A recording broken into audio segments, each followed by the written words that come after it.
राधे राधे। आप सभी को अधिक मास यानी कि पुरुषोत्तम मास का महीना चल रहा है और ऐसे में हमारा जो मन हुआ वो है 84 कोस की परिक्रमा के लिए। हम अपनी 84 कोस की परिक्रमा जय गुरुदेव आश्रम जो मथुरा में है यहाँ से स्टार्ट करने वाले हैं और यहीं आकर हमारी परिक्रमा संपन्न होगी, पूरी होगी।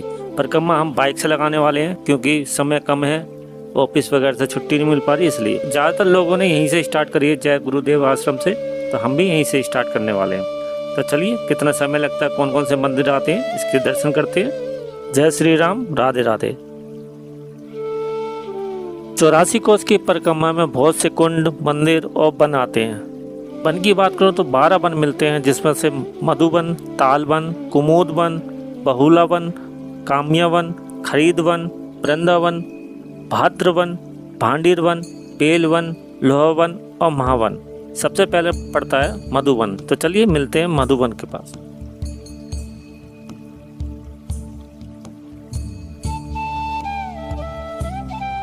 ब्रज मंडल के सबसे प्राचीन और पवित्र वनों में से एक है मधुवन।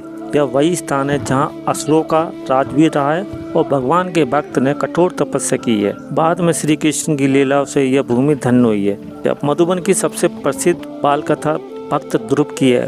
केवल 5 वर्ष की आयु में ध्रुव ने यहाँ कठोर तपस्या की। उनकी अटल भक्ति से प्रसन्न होकर भगवान विष्णु ने उन्हें दर्शन दिए और उन्हें आकाश में अमर ध्रुव तारा का स्थान प्रदान किया। आज भी ध्रुव टीला श्रद्धालुओं की अत्यंत पवित्र स्थान माना जाता है।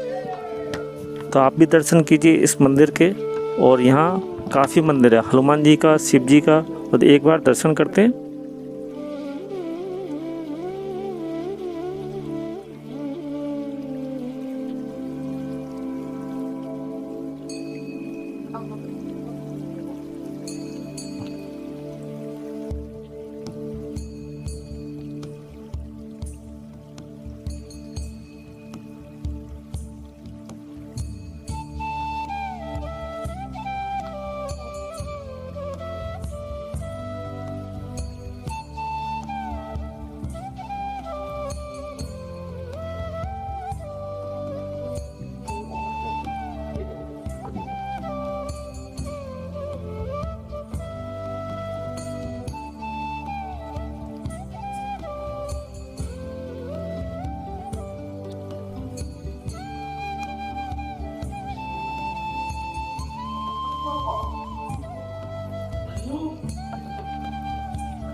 आखिर इस मधुवन का इतिहास क्या है, इसके बारे में जानते हैं।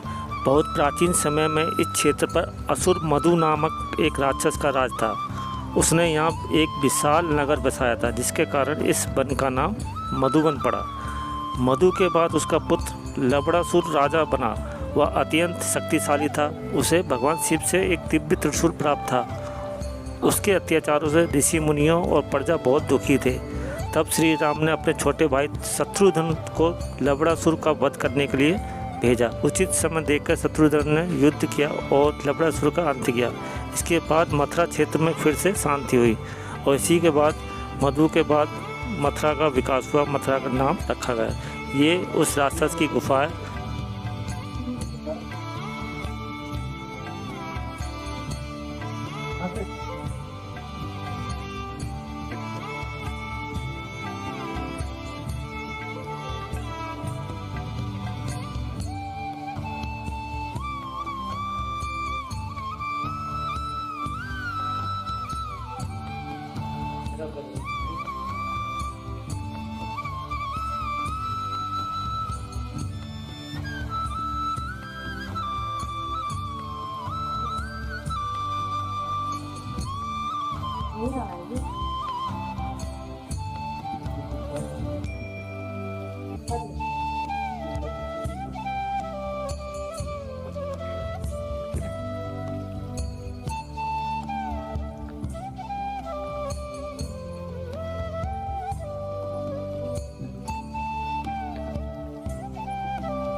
अब हम पहुँचे हैं ब्रज मंडल के दूसरे पवित्र वन तालवन में। यह स्थान भगवान श्री कृष्ण और बलराम की अद्भुत लीलाओं के लिए प्रसिद्ध है। तालवन का इतिहास कुछ इस तरह से है, आप पढ़ सकते हो वीडियो रोककर। प्राचीन समय में यहाँ एक बहुत घना जंगल हुआ करता था और उसमें ताड़ के पेड़ हुआ करते थे। तालवन की स्टोरी जैसे इसमें लिखा है, इस पर रूप से आप पढ़ सकते हो। यहाँ धेनुका नाम का एक राक्षस रहा करता था जिसको बलराम दाऊ जी ने वध कर दिया, मार दिया, और इसके अलावा भी बहुत से दानव रहते थे तो उनका संहार किया। तो यहाँ ब्रज की जो श्री कृष्ण की लीला है वो कुछ इस तरह से थी। यहाँ मंदिर बना है जिसमें बलदाव और श्री कृष्ण के, लेकिन कपाट अभी बंद है, दोपहर का टाइम हो रहा है, 1-1:30 बज रहा है, तो अभी दर्शन नहीं हो पाएंगे। और ये भक्त रुके हैं जो 84 कोस की परिक्रमा कर रहे हैं, वो रुके हुए हैं।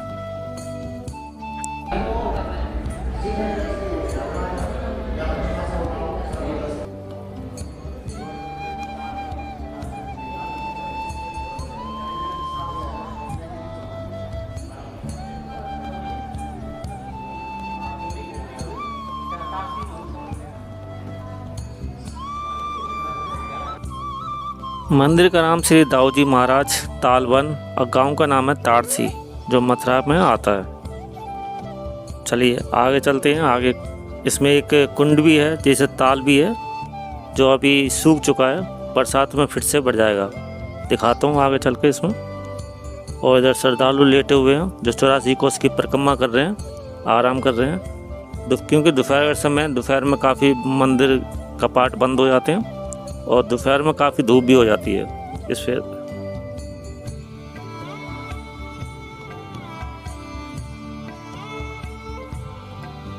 ये है कुंड जो पूरी तरह से अभी सूखा पड़ा है गर्मी की वजह से, लेकिन जैसे ही बरसात आती है फिर से भर जाता है।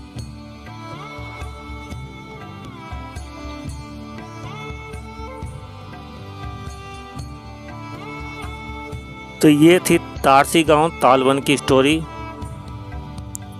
चलिए आगे पड़ाव पे चलते हैं।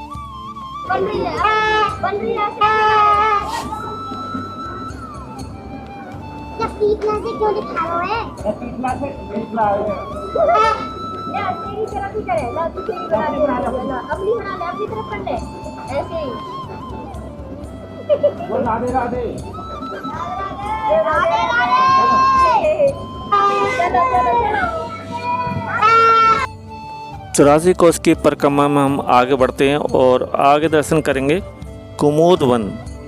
वहाँ का जो इतिहास है, वहाँ के मंदिर हैं, उसके दर्शन करते हैं। चलिए।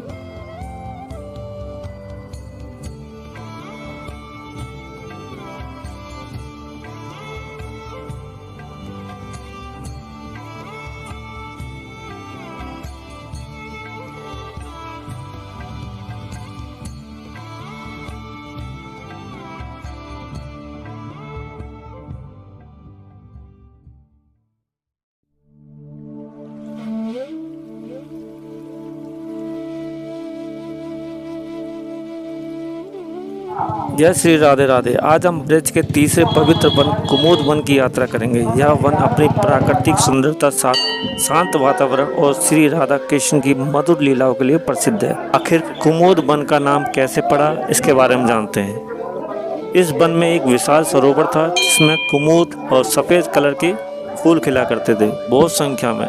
इन फूलों की एक खास बात थी, ये चांदनी रात में ही खिला करते थे, रात के समय, इसलिए इस वन का नाम कुमुद वन पड़ा। और यहाँ श्री कृष्ण की लीलाएँ भी बहुत हैं। पहले हम मंदिर के दर्शन करते हैं, इसके बाद में इसके बारे में हम जानकारी लेते हैं।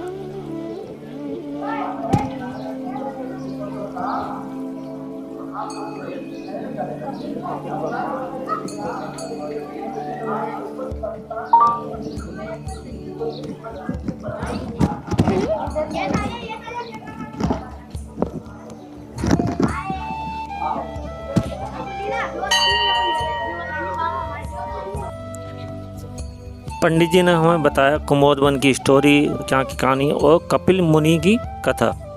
तो कुमुद वन जैसे मैंने बताया आपको, फूल के वजह से इसको माना जाता है। ये फूल रात को ही खिलता था, सफ़ेद कलर का हुआ करता था। पंडित जी ने हमें दूसरी स्टोरी कपिल मुनि जी के बारे में बताई, जिनकी मंदिर है, आप देख सकते हो उन्हें। तो यहाँ आकर, ब्रज में आकर उन्होंने घोर तपस्या करी, क्योंकि यहाँ का वातावरण एकदम शांत था, घना जंगल था, तो वृक्षों को भरा हुआ था। ये शांत वातावरण के कारण यहाँ ऋषि मुनि आए, उन्होंने श्री कृष्ण का और उनका ध्यान लगाया, तपस्या करी, और श्री कृष्ण उन्हें इस जगह दर्शन दिए थे। उसके बाद बहुत से ऋषि मुनि यहाँ आए, और जिसकी वजह से ये ऋषि मुनियों की तपोभूमि कहलाती है। यही वो कुंड है जिसमें सफ़ेद फूल यानी कि कुमुद के फूल खिला करते थे। वर्तमान में ये छोटा हो गया, पहले कहते हैं बहुत बड़ा था। अब फूल भी नहीं खिलते, क्योंकि वो पुराने समय की बात है।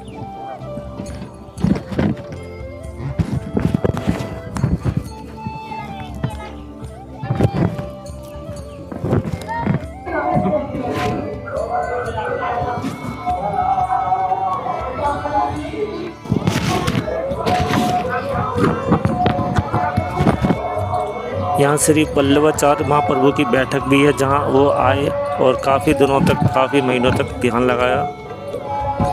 तो आप भी इस मंदिर में ज़रूर आइए, दर्शन कीजिए। राधे राधे। 84 कोस की परिक्रमा हमारा ये तीसरा कुमुद वन था, यहाँ के हमने दर्शन कर लिए। अब चलते हैं आगे। तो ये आप पढ़ सकते हो यहाँ पर कौन कौन से तीर्थ स्थान है, और इसके आगे चलते हैं हम चौथे वन की तरफ। आगे जो हम प्रवेश करेंगे वो राजस्थान की सीमा में प्रवेश करने वाले हैं।